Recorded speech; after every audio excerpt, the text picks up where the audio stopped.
विक्रम बेताल की कहानी। सबसे अधिक कोमल कौन? बेताल 2511वीं कहानी। बेताल का उड़कर पेड़ पर लौटने और राजा विक्रम का उसे दोबारा पकड़ने का सिलसिला जारी रहता है। इस बार राजा विक्रमादित्य बेताल को फिर से पेड़ से उतर कर ले जाते हैं। रास्ते में बेताल राजा से कहता है, मार्ग बहुत बड़ा है, चलो मैं तुम्हें एक और कहानी सुनाता हूँ, इसे तुम ध्यान से सुनना। बेताल बताता है, एक समय की बात है, गौड़ नाम के देश में गुणशेखर राजा का राज हुआ करता था।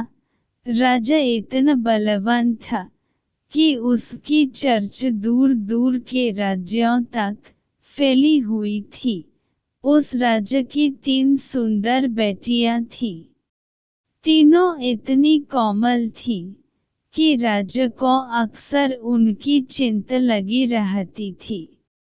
राजा की सबसे बड़ी बेटी इतनी कोमल थी कि चांद के प्रकाश से ही उसके शरीर पर छाले पड़ जाते थे। दूसरी बेटी को गुलाब के फूल जैसी नाजुक चीज के टकराने पर भी चोट लग जाती और खून बहने लगता था। तीसरी बेटी के कानों में किसी के चलने या कुछ कूटने की आवाज पहुंचते ही उसके हाथ पांव पर छाले पड़ जाते थे। हर कोई उनकी इस कोमलता के बारे में सुनकर हैरान रह जाता था। कई राजकुमार उनसे शादी भी करना चाहते थे, लेकिन उनकी कोमलता के बारे में जानकर पीछे हट जाते। राजा को उनकी शादी की चिंता सताने लगी। उन्हें लगने लगा कि इस कठोर संसार में उसकी कोमल बेटियां कैसे जी पाएंगी। तब राजा ने फैसला लिया कि वो सबसे पहली बेटी को हर दम छांव में ही रखेंगे, ताकि किसी तरह की रोशनी की वजह से उसके शरीर पर छाले न पड़े।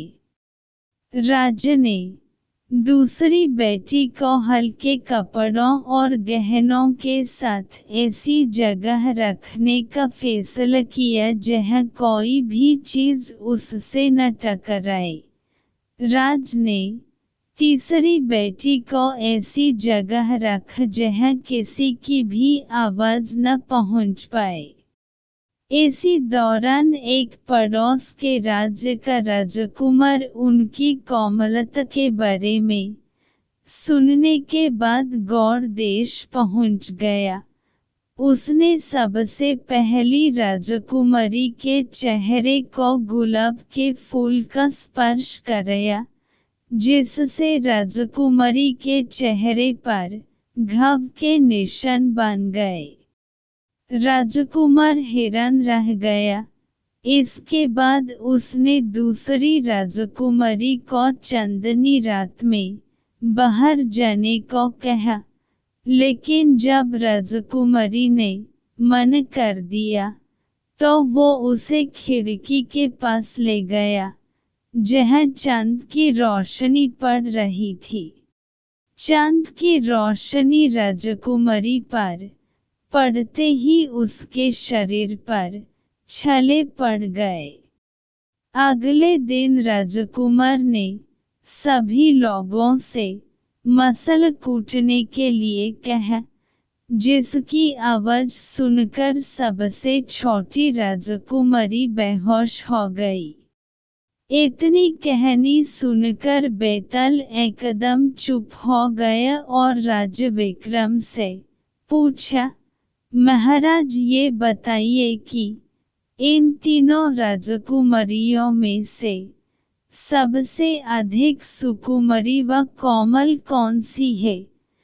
और राजकुमार कौन सी राजकुमारी से विवाह करेगा? सवाल सुनने के बाद भी राजा विक्रमादित्य ने कोई जवाब नहीं दिया। गुस्से में बेताल ने कहा, राजन, जवाब पता होने पर भी आप उत्तर नहीं देंगे तो मैं अपने तेज से आपका सिर धड़ से अलग कर दूंगा। इतना सुनने के कुछ देर बाद राजा बोले, तीसरी राजकुमारी सबसे अधिक सुकुमारी है, क्योंकि बिन कुछ किए ही उसके हाथ पैर पर छले पड़ रहे थे और वो बेहोश हो रही थी। वो सिर्फ तन से नहीं मन से भी कोमल है। इसी वजह से राजकुमार सबसे छोटी राजकुमारी से शादी करेगा। जवाब मिलते ही बेताल राजा विक्रम की पीठ से उड़कर फिर से पेड़ पर जाकर लटक जाता है और राजा उसके पीछे पीछे जंगल की ओर भागते हैं। कहानी से सीख, इंसान को अपना मन साफ रखना चाहिए।